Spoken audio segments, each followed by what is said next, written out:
Ini kisah inspirasi penyimpan emas under dealer saya. Dia cakap, minggu lepas saya bantu seorang ayah bukakan akaun emas untuk 3 orang anaknya.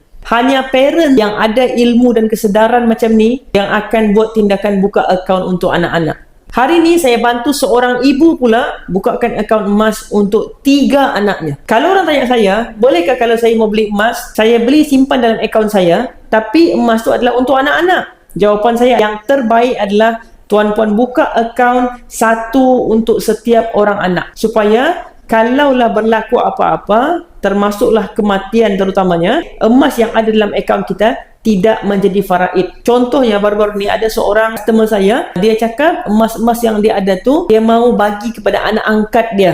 Jadi, saya nasihatkan kalau kita mau bagi emas tu kepada anak angkat, kalau emas tu emas fizikal, bagi terus siap-siap lah masa hidup. Sebab kalau meninggal tu jadi faraid. Dan anak angkat ni dia tak ada bahagian. Melainkan kita bagi 1/3 lah maksimum.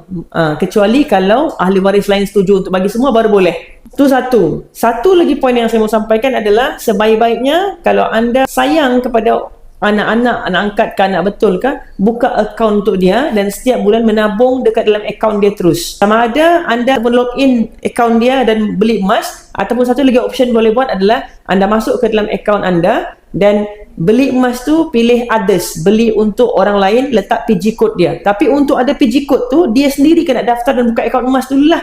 Bezakan ada ilmu dengan ada ilmu. Sebab itulah saya selalu sebut, bukan emas yang menjadikan kita kaya, tapi ilmu. So follow saya untuk lebih banyak ilmu dalam emas dan kewangan dan juga kisah-kisah inspirasi kejayaan pinjaman emas anda empire saya. Kalau anda belum bermula lagi membuka akaun untuk anak angkat, tekan link kat layar pencipik biru, nanti saya guide.